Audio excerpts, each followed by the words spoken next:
Hello, Bwana Yesu asifiwe mpendwa katika Bwana. Siku ya leo ni siku ya 4 kati ya siku 26 ambazo tunakwenda kujenga daraja kutoka katika Agano la Kale kwenda Agano Jipya. Mpendwa katika Bwana. Daraja letu akiwa ni Kristo mwenyewe kwa kutumia namna alivyotembea, maisha yake yote na mfumo mzima wa maisha, yaani ishara, mafundisho, maajabu na miujiza yote iliyofanyika na kila tukio lililomkuta Kristo.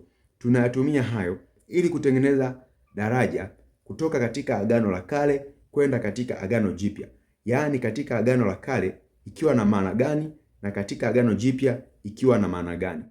Na siku ya leo tunakwenda kuangalia namna ya ukuhani ulivyohama kutoka katika Agano la Kale kwenda katika Agano Jipya, kutoka katika mfumo wa Agano la Kale kwenda katika Agano Jipya.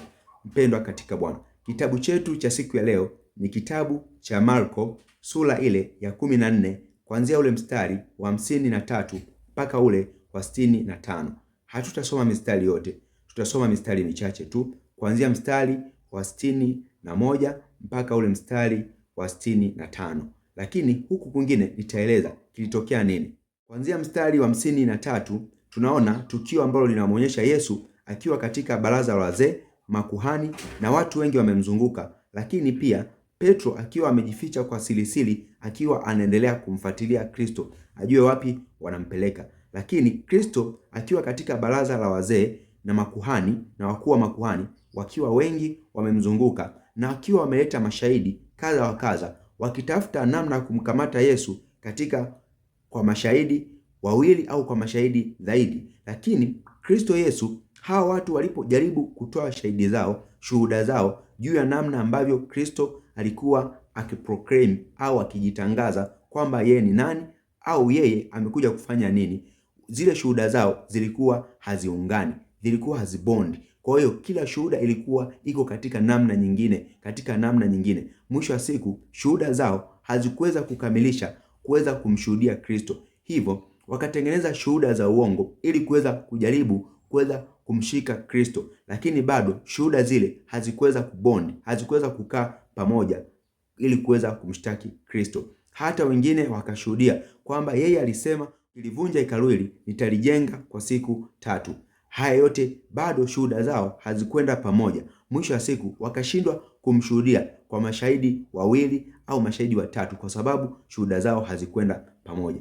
Sasa kinachotokea ni nini? Mpendwa katika Bwana, siku ya leo tutaanzia kujifunza hapo kwa habari ya ukuhani ulivyohama kwa mfumo wa Agano la Kale kuingia katika mfumo wa Agano Jipya. Nini kilitokea? Manabii wanasemaje? Katika Agano la Kale ulikuwa vipi? Katika Agano Jipya ulihama vipi? Matokeo ya kukiuka yanakuwa vipi? Nini kinatokea haswa? Mpendwa katika Bwana, twende tukatengeneze daraja kutoka katika Agano la Kale kuja katika Agano Jipya, kutoka katika sheria kuja katika imani. Mpendwa katika Bwana, basi kwa majina yangu naitwa Brian Frankie. Napenda kukaribisha katika channel yetu hii ya Trust Gospel, tuiamini Injili, wakati umekwisha. Mpendwa katika Bwana, kama hujasubscribe uweze kusubscribe, kulike, comment na kushare na watu wengine ili waweze kupata video hizi mara kwa mara pindi tunapoziupload. Basi siku ya leo tutaanza na Agano la Kale alafu tutakuja kwenye Agano Jipya. Kitabu chetu kikuu ni Marko sura ya 14 kuanzia mstari wa 53 mpaka ule mstari wa 65. Tunaanza na kitabu cha Mambo ya Walawi 10 mstari ule wa 6 kuelewa namna gani ambapo makuhani walikuwa wakifanya na namna gani mavazi ya kikuhani yalikuwa ni matakatifu. Tukumbuke katika Agano la Kale kuhani mkuu ili aweze kuingia katika hema ya kukutania, kufukiza uvumba, kufanya na kuamua, ilitakiwa kuhani mkuu awe na vazi la kikuhani. Wakati huo vazi la kikuhani linamsaidia ili liweze kutambulisha uwepo wa Mungu upo hapo, lakini pia maamuzi ya kiungu yako mahali hapo. Sasa Mambo ya Walawi 10 mstari ule wa 6 anasema, kisha Musa akamwambia Haruni na wanawe Eliadhari na Ithmar, msiache wazi nywele za vichwani mwenu, wala msiararue mavao yenu, ili kwamba msife. Tena asiukasirikie mkutano wote. Lakini ndugu zenu, nyumba yote ya Israeli na waomboleze kwa ajili ya hicho kichomo alichowasha Bwana. Mpendwa katika Bwana, tazama hapa kulikuwa na scenario ambayo ilitokea. Ukianzia mstari wa kwanza, wana wawili wa Haruni, yani yule Abihu na Nadabu, walichukua moto wa kigeni na kwenda kufukizia uvumba mbele za moto, wakachanganya na moto wa Bwana. Kilichotokea nini? Moto ule wa kwenye hema. Kilichotokea ni nini? Ule moto ukawaramba, ukawalarua, wakafa. Sasa impact ya kifo katika kabila la Israeli, katika jamii ya Waebrania, ilikuwa ni mzazi aidha anaondoa ule utukufu wote, anaondoa ile thamani yote, anagalagala na kujivua yale mavazi yake, lakini pia anawararua mavazi yake kwa kuyachana. Hili jambo linatokea mara nyingi sana, ni tabia ya Kiisraeli. Kama kuna dhambi imefanyika au kama kuna uovu umefanyika, unararua mavazi, ni ishara kuonyesha unaomboleza, au unajichafua kwa mavumbi kuonyesha kwamba unaomboleza. Mwisho wa siku sasa, huyu kumbuka, Haruni ni kuhani, wanawe Eliadhari na Abiathari ni kuhani, na Ithmari ni kuhani. Sasa hawawezi kularua mavazi yao. Musa anawaonya wasije wakalarua mavazi yao wala wakafunua nywele za vichwa vyao, kwa sababu wakamkasirikia Bwana na Bwana akawaua. Ili mkutano wote pia usije ukakoseshwa, lakini mkutano wote utaomboleza kwa ajili ya lile kosa la wale watu. Mpendwa katika Bwana, tazama jambo hili linalotokea. Turudi kwenye Marko 14 kuanzia mstari ule wa 60. Baada ya Yesu Kristo kuto kuajibu, kukaa kimya juu ya yale maswali yote, juu ya zile shuhuda zote ambazo zimetokea na haziungani na wala haziwezi kumshinda katika lile behewa ambalo wamejaa makuhani wakuu na watu wengine wamekaa. Lakini mwisho wa siku kuhani mkuu akatoka, ikabidi amuulize Kristo. Marko 14 mstari wa 60 anasema, kisha kuhani mkuu akasimama katikati akamuuliza Yesu akisema, hujibu neno? Hawa wanakushuhudia nini? 61, lakini akanyamaza wala hakujibu neno. Kristo Yesu akanyamaza wala hakujibu neno. Kuhani mkuu akamuuliza tena akamwambia, wewe ndiwe Kristo mwana wake mtukufu? Akamuuliza swali, wewe ndiwe Kristo mwana wake mtukufu? Ndipo Yesu akafumbua kinywa chake. Kumbuka, huku hakujibu neno lolote. Alipomuuliza kuhani mkuu, ndipo Yesu akafungua kinywa chake. Yesu akasema, mimi ndiye, nanyi mtamwona mwana wa Adamu ameketi mkono wa kuume wa nguvu, akija na mawingu ya mbinguni. Yesu Kristo akajibu jibu hilo baada ya kuhani mkuu kumuuliza, je, wewe ni Kristo mwana wa yule aliye mtukufu? Ndipo Kristo akasema, Yesu akasema, mimi ndiye. Akakubali, mimi ndiye Kristo, kwanza mpaka mafuta, lakini pia ni mwana wa Mungu aliye mtukufu. Nanyi mtamwona mwana wa Adamu ameketi mkono wa kuume wa Mungu wa nguvu, alafu akija na mawingu. Kumbuka, jambo hili kwao likawa ni jambo baya, kwa sababu kwanza mioyo yao haiwashuhudii kabisa kwamba huyu Kristo Yesu ndiye Kristo, kwa sababu wenyewe wakisubiri Kristo anakuja. Kama ni Kristo, kwa nini wamemhukumu? Ikimaanisha kuhani mkuu hana maono wala hana Mungu ndani yake. Hivyo ikabidi akasirike, ikabidi aumie, ikabidi watu wote wakasirike kwa sababu ya kitendo hichi. Kikasimama kama ni kufuru kwa kuhani mkuu, kwamba hana maono, kwamba hakujua kama Kristo atakuja, kwamba hakujua vitu vyote vinatokea na kwamba amekosea. Hapana, kuhani mkuu hakosei kwa mujibu wa yule mwongozo wa Torati. Sasa inakujaje? 63 anasema, kuhani mkuu akararua nguo zake akisema, tuna haja gani tena na mashahidi?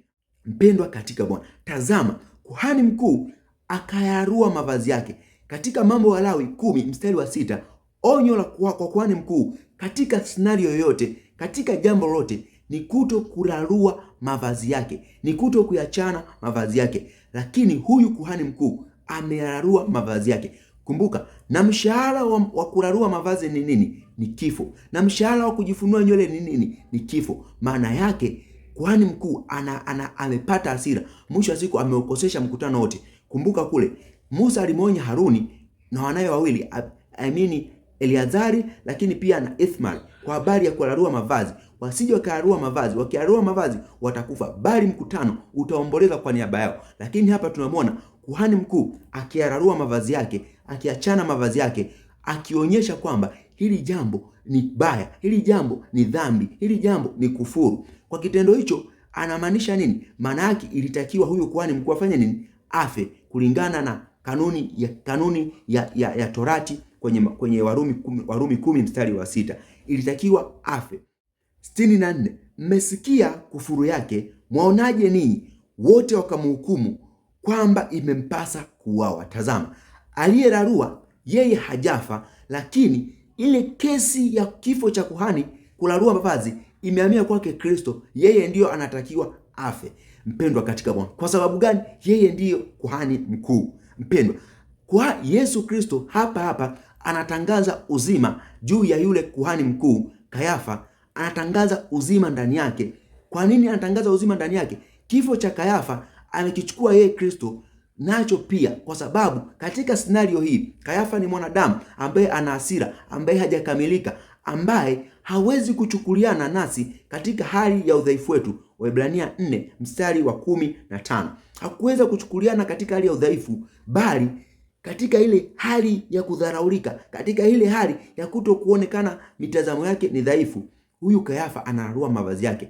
Yeye Kristo anachukua hata dhambi ya Kayafa, anakufa kwa ajili yake. Kwa hiyo ile kosa la kuhani mkuu la kularua mavazi ambalo lilitakiwa afe yeye, lakini hafi kuhani mkuu. Tunaona hapa kuhani mkuu hafi, lakini Kristo Yesu yeye ndiyo anayekufa kwa ajili ya dhambi ya Kayafa, mpendwa. Kwa hiyo alikuja kuondoa ule ukuhani wa mwili, akauchukua akaingiza katika ukuhani wa roho. Anasema katika Isaya 61 mstari wa 6, yeye akatufanya sisi wote makuhani na mataifa nao watatutii. Utajiri wote wa mataifa utakuja kwetu, mpendwa katika Bwana. Ndivyo ilivyo.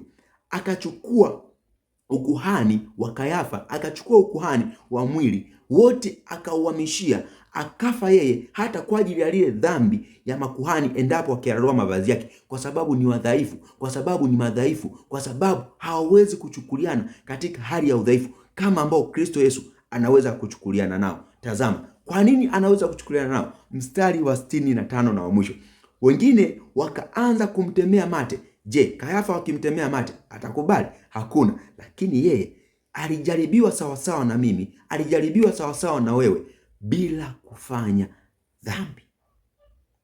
Kayafa amejaribiwa kwa neno moja tu, lakini amefanya dhambi kwa neno moja tu, kwamba mimi ni Kristo mwana wa Mungu aliye hai. Hukuona jambo hili wakati linakuja, lakini limetokea. Mwisho wa siku akiwa anamaanisha nini? Kayafa hana macho, kuhani mkuu hana Mungu, maana yake hana Mungu. Mwisho wa siku kuhani mkuu kwa hasira anayararua mavazi yake, anafanya dhambi, lakini Kristo hafanyi dhambi. Kakumbuke Waebrania 4 mstari wa 15, amejaribiwa sawasawa nasi bila kufanya dhambi Yesu Kristo, lakini makuhani wengine walikuwa hawawezi kuchukuliana katika hali ya udhaifu wetu.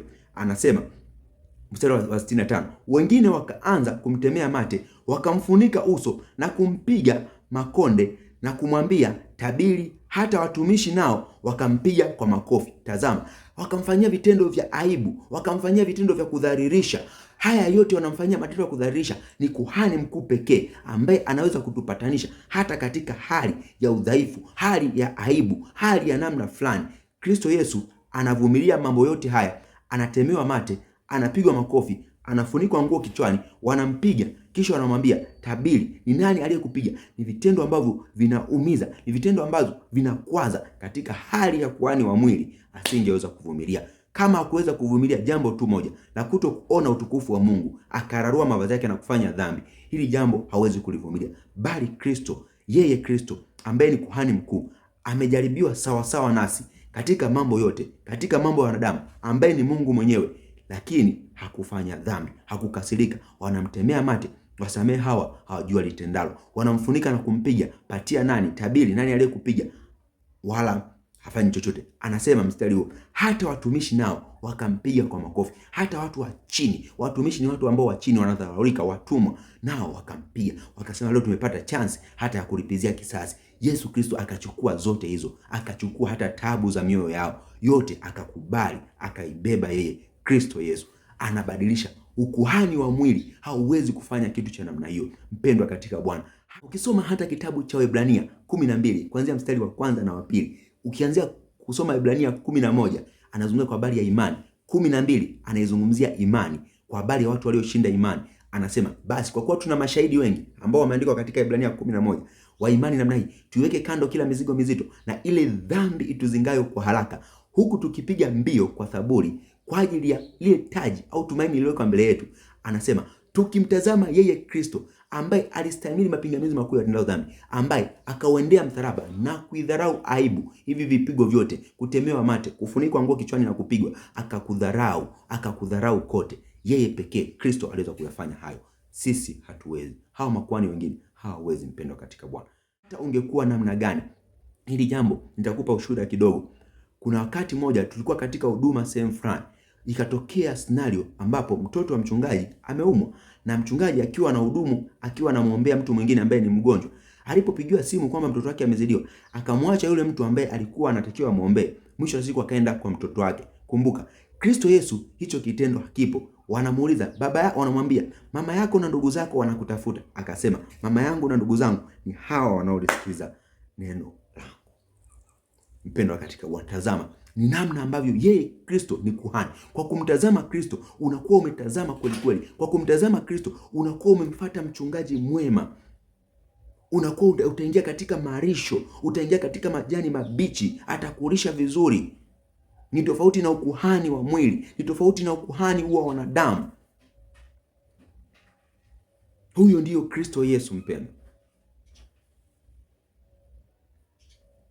Huyo ndiyo Kristo Yesu mpendwa. Hiyo ndiyo daraja kutoka katika agano la kale ukuhani kuingia katika agano jipya. Mpendwa katika Bwana, manabii wanasemaje? Tunajifunza nini kupitia somo hili mpendwa katika Bwana? Kwanza, ukuhani wa mwili, ukuhani wa wanadamu hauwezi kuwakamilisha, kwa sababu kwanza ukuhani ulikuwa ni wa Walawi, lakini bado kuna makanisa, bado kuna watu wanajiita makuhani.